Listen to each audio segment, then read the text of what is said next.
রাধে রাধে বন্ধুরা, কেমন আছো তোমরা সবাই? আশা করি সবাই খুব ভালো আছো। আমরাও কিন্তু ভগবানের কৃপায় ভালোই আছি। আমার নতুন আরও একটি ব্লগে তোমাদের সবাইকে জানাই অনেক ভালোবাসা, অনেক স্বাগত। প্লিজ বন্ধুরা, আজকে ভিডিওটি স্কিপ না করে পুরো ফুল দেখার অনুরোধ রইল। আশা করি আজকের ভিডিওটি ভালো লাগবে। ময়ূরটা কিন্তু প্রথমে এই দিকে গম খাচ্ছিল, আর ওখানে গম দিয়েছিল পায়রাদির জন্য। আর ও কী করেছে, এই গমগুলো রেখে আবার ওখানে চলে গেছে, ভাবছে ওটাতে মনে হয় বেশি। তারপরে ওদিকে ও খাচ্ছে আর এদিকে পায়রাগুলো গম খাচ্ছিল। আর আমাদেরকে দেখে না পায়রাগুলো এত ভয় পাচ্ছে যে বারবার শুধু উড়ে যাচ্ছে আবার আসছে। মানে পেটে খিদে রয়েছে তবুও না ভয় পাচ্ছে ওরা। আর তোমরা কিন্তু অনেক অনেক দিদিভাইরা ভিডিও দেখো, কমেন্ট করো, কিন্তু একটা লাইক করতে না ভুলে যাও। তাই তোমাদেরকে অনুরোধ করছি, তোমরা তো ভিডিওতে বলো যে খুব সুন্দর হয়েছে ভিডিওটা, কিন্তু একটা লাইক করো না। প্লিজ একটা লাইক করে কিন্তু ভিডিওটা দেখো। তোমরা যারা ভিডিও বানাও তারা তো জানো যে একটা ভিডিও কত কষ্ট করে বানাতে হয়। তারপরে যদি ভিডিওতে ভিউজ না হয়, লাইক না হয়, তাহলে কি ভালো লাগে? তোমরাই বলো। আজকে করব ফুলকপি আলু ঝোল। এদিকে কুকারে মটরটা সেদ্ধ হতে রেখে দিয়েছি, আজকে ঘুগনি করব। আজকে হবে ফুলকপি আলুর ঝোল আর ঘুগনি। সকালে রুটি বানাবো আর ভাত করেছি দুপুরের জন্য। মানে সকালে গোপাল সোনাকে অন্ন দিয়ে ফুলকপি দিয়ে সেবা দেওয়া হবে, তারপরে দুপুরে আমরা খেয়ে নেব। আর ফুলকপি কিন্তু অনেকে ভাপিয়ে নিয়ে করে, আমি কিন্তু ভাপিয়ে নিচ্ছি না। আমি এইভাবে মানে ফুলকপিটা ভেজে তারপরে আদা জিরে বাটা দিয়ে কিন্তু ফুলকপিটা রান্না করব। এখন তো ছেলের স্কুল নেই, যার জন্য রান্নাবান্না কিন্তু অতটা তাড়া নেই। সেই জন্য অত সকাল সকাল এখন আর বেশি ঘুম থেকে উঠি না। আর এখন গোপাল সোনাকে কিন্তু তাড়াতাড়ি সেবা দিতে হয়, তো তাই একটু তাড়াতাড়ি উঠি। একদম যে ভীষণ লেটে উঠি সেটাও কিন্তু না। শীতকালের সময় যত লেটে উঠবো তত কিন্তু সব কাজে লেট হয়ে যায়। সেই জন্য একটু তাড়াতাড়ি উঠি। তাই বলে ছেলে যখন স্কুলে যেত তখন তো আরও বেশি সকাল সকাল উঠতাম, এখন আর অত সকালে উঠি না। আর রাত্রিরে কিন্তু আমি সবজি সব কেটে ধুয়ে রেডি করে রেখে দিই, যার জন্যে আমার একটু সকালে লেট করে উঠলেও না কোনো অসুবিধা হয় না। মানে এঁটো বাসনগুলো যদি মাজা থাকে আর সবজি টবজি সব কেটে ধুয়ে রেডি করা থাকে, তাহলে কিন্তু সকালে রান্না দেখবে অনেক তাড়াতাড়ি হয়ে যায়। সেই জন্য দেরি করে উঠলেও অসুবিধা হয় না। তবুও সকাল সকাল উঠতে হয়, কেননা আমার তো গোপাল সোনা আছে। আমি লেট করে উঠলে তো আমার গোপাল সোনার সেবা দিতে লেট হয়ে যাব, এই জন্য। আর এই যে দেখছো আমি মানে একটা কি বেঁধে রেখেছি, এটা ওই রান্না করার সময় তেল টেল ছিটকে আসে তো মশলা টশলা, যার জন্য এটা বেঁধে রেখেছি, তাহলে আমার সোয়েটারটা ময়লা হবে না। আগের দিন জানো তো রান্নার সময় এক গাদা মশলা এসে আমার সোয়েটারের উপরে পড়েছিল, খুব নোংরা হয়ে গেছিলো। সেই জন্য এখন এটা পরেই কিন্তু সবজি টবজি রান্না করি। এদিকে কারেন্ট আসছিলো, যার জন্য আমি ইন্ডাকশানে বসিয়ে দিয়েছি। কারেন্ট থাকলে কিন্তু আমার ইন্ডাকশানে রান্না হয়ে যায় আর ভাতটা কিন্তু হিটারে হয়ে যায়, আর গ্যাসটা কিন্তু অনেকটাই বেঁচে যায়। আর আগের দিন রাত্রিরে যে বাসনগুলো মেজে রেখেছিলাম সেগুলো এখন সব রেখে দিচ্ছি। আর জানো তো আমাদের রাজস্থানে এত শীত পড়েছে, মনে হয় যেন সারাদিন কম্বলের মধ্যে বসে থাকি, কম্বল থেকে আর বেরাতে ইচ্ছা করে না। আর শীতকালে বিশেষ করে জলের কাজে না সব থেকে বেশি কষ্ট হয়। সেই জন্য রাত্রেবেলায় একটু কষ্ট হলেও বাসনগুলো মেজে রেখে দিই, তাহলে কিন্তু সকালে জানো তো ভীষণ ভালো হয়। ঠান্ডা জলে আমাকে আর হাত দিতে ইচ্ছা করে না। আর তোমাদের যাদের বাড়িতে ট্যাঙ্কি আছে তারা তো জানো যে ট্যাঙ্কির জলটা একদম পুরো বরফের মতো ঠান্ডা হয়ে থাকে। রাত্রিরে বাসন মেজে রাখলে, সবজিগুলো কেটে ধুয়ে রাখলে অনেকটাই রান্নায় মানে হেল্প হয়, সকালে অনেক তাড়াতাড়ি রান্না হয়ে যায়। আজকে করেছি ফুলকপি আলু ঝোল, এদিকে করেছি আমার ছেলের জন্য ঘুগনি। আমার ছেলে জানো তো ঘুগনি ভীষণ ভালো লাগে, ও ঘুগনি দিয়ে রুটিও খায় আবার ঘুগনি দিয়ে ভাতও খায়। রুটি বানাচ্ছি, আমি আর আমার বর রুটি খাবো, গোপাল সোনা আর আমার ছেলে দুজন ভাত খাবে। শীতে বারবার একদমই রান্না করতে ইচ্ছা করে না, সেই জন্য একবারই রান্না করেছে। আমি কিন্তু আটা সবসময় এরকম পরিষ্কার করে নিই, তাহলে আটার মধ্যে যদি কোনো ময়লা তারপরে পোকা কিছুই থাকে পরিষ্কার হয়ে যাবে। যখনই রুটি বানাই তখনই কিন্তু আমি পরিষ্কার করি। ওই আগে থেকে পরিষ্কার করে রেখে দেবো তারপরে আটা মাখাবো এরকম করি না।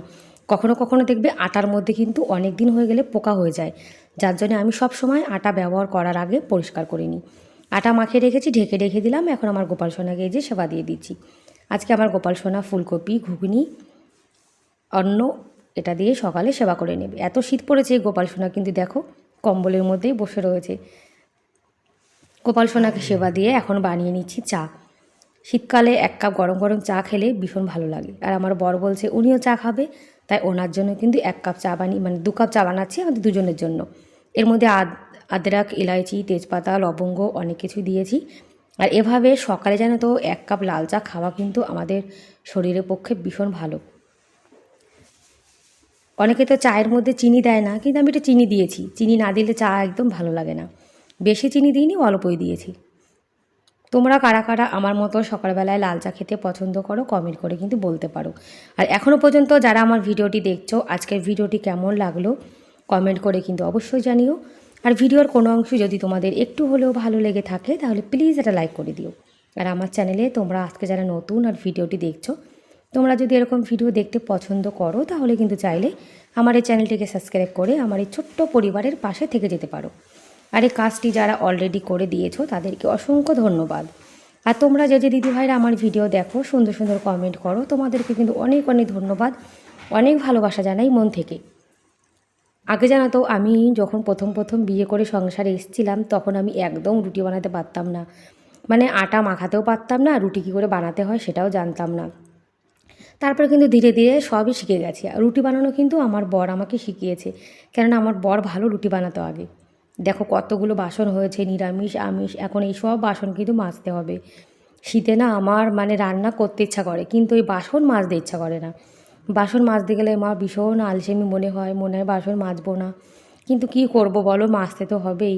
আর যাদের একার সংসার তারা তো জানো যে একটা কাজ যদি আমরা ফেলে রেখে দিই সেটা কিন্তু পড়েই থাকবে, করার তো কেউ নেই। এই জন্যে ধীরে সুস্থে মনটা শান্তি করে তারপরে কিন্তু কাজটা করতে হয়। যদি ভাবি কাজ করব না তাহলে কেই বা করে দেবে বলো, কেউ তো আর করে দেওয়ার মতো নেই। খাওয়া দাওয়া তো হয়ে গেছে, বাসনটা ভাবলাম একটু পরে মাজবো, এখন আমি রান্নাঘরটা পরিষ্কার করে নিই। রান্নাঘর যতক্ষণ পরিষ্কার করতে না পারি আমার একদমই ভালো লাগে না। বিশেষ করে রান্নাঘর আর ঘর পরিষ্কার, সবার আগে এই দুটো আমাকে পরিষ্কার করতেই হবে। আমাদের জন্য আলাদা করে তুলে রেখে দিয়েছি, গোপাল সোনার জন্য কিন্তু ভাত তরকারি তুলে রেখে দিয়েছি। আর এই যে ঠান্ডা জলে বাসন মাজা শুরু করে দিয়েছি। বাসন টাসন মেজে তারপরে আবার ঘরটার পরিষ্কার করব। আজকে কিন্তু মানে রোদ উঠেছে, একটু লেট করে উঠেছে। মানে সকালবেলা ঘুম থেকে উঠে আগে যেমন রোদের মুখ দেখতাম, এখন তো ঘুম থেকে উঠে তো রোদের মুখ দেখা যায় না। ওই 12টা বাজলে তখন একটু রোদ ওঠে, তারপরে রোদের আবার অতটা তাপও থাকে না, মানে নামের রোদ যাকে বলে। আমিষ বাসন মেজেছি, নিরামিষ বাসন মেজেছি। মাজার পরে এই যে আমার ছোট্ট গোপাল সোনা সেবা কিন্তু হয়ে গেছে, এখন একটু বসে বসে টিভি দেখছে। আর আমি এখন ঘরটা পরিষ্কার করে নেব। আবার ড্রেসটা চেঞ্জ করে নিয়েছি, কেননা আজকে একটু সর্ষে খেতে যাব, সর্ষে ক্ষেত দেখতে। অনেক দিন হয়ে গেছে সবাই সর্ষে ক্ষেতে ফটো তুলছে, সর্ষে ক্ষেত দেখতে যাচ্ছে। আমি তো সর্ষে ক্ষেতে ফটো তুলতে যাইনি, তাই ভাবলাম যে আজকে এই ড্রেসটা পরে একটু ফটো তুলতে যাব। আজকে সকালে আমি মাথা ধুয়েছিলাম, চুলটা ভেজা রয়েছে, সেই জন্যে চুলটা এখন খুলে রেখেছি। শীতকালে চুল না মানে খুলে না রাখলে চুলটা একদমই শুকাতে চায় না। আর ভেজা চুলে থাকলে তখন আবার ঠান্ডা লেগে যাবে, সেই জন্য হেয়ার ড্রায়ার দিয়ে চুলটা একটু শুকিয়ে নিয়েছি, আবার খুলেও রেখে দিয়েছি। ভেজা চুল বেশিক্ষণ বেঁধে রেখে দিলে যেন গন্ধ হয়ে যায়। আজকে বেড কভারটা চেঞ্জ করছি, দুটো বেড কভারই চেঞ্জ করব। আমি কিন্তু সপ্তাহে 2 দিন করে বেড কভার চেঞ্জ করি। আর জানো তো আমি শুনেছি একটা নিউজে যে সপ্তাহে কিন্তু 2 দিন করে 3 দিন করে ঘরের বেড কভারটা চেঞ্জ করতে হয়। এতে কিন্তু বেড কভার মানে পরিষ্কারও থাকে, আর মানে অনেক সময় দেখবে অনেক জীবাণু টিবাণু হয়ে যায়, তো সেই জন্য বেড কভারটা কিন্তু সপ্তাহে 2 দিন করে অবশ্যই পরিষ্কার করতে হয়। বিশেষ করে যাদের ঘরে ছোট বাচ্চা আছে তাদের তো অবশ্যই পরিষ্কার করতে হয়। ঘরের বেডটা যদি ক্লিন থাকে আর বেড কভারটা টান টান করে গোছানো থাকে তাহলে কিন্তু পুরো ঘরটা দেখবে গোছানো মনে হয়। আর ঘরের বেড কভার দিয়ে কিন্তু ঘরের সৌন্দর্য বৃদ্ধি পায়।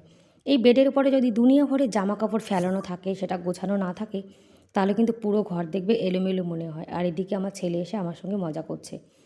ওইদিকে বেড কভারটা তো চেঞ্জ করে দিয়েছি, আর এই যে কম্বলটা দেখছো এখন এই কম্বলটা এর উপরে বিছিয়ে রাখবো।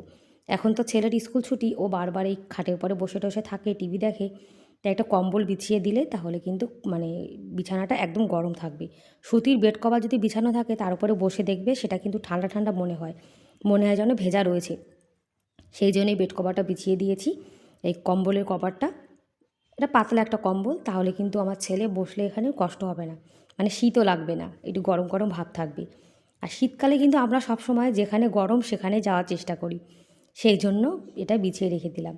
আর এখন ছেলের স্কুল ছুটি, সারাদিন তো বাড়িতেই থাকে, সারাদিন এই খাটের উপরে দুষ্টুমি করে, খাবার খায়, এখানে টিভি দেখে, বেড কভারটার একদম নাজেহাল অবস্থা করে দেয়।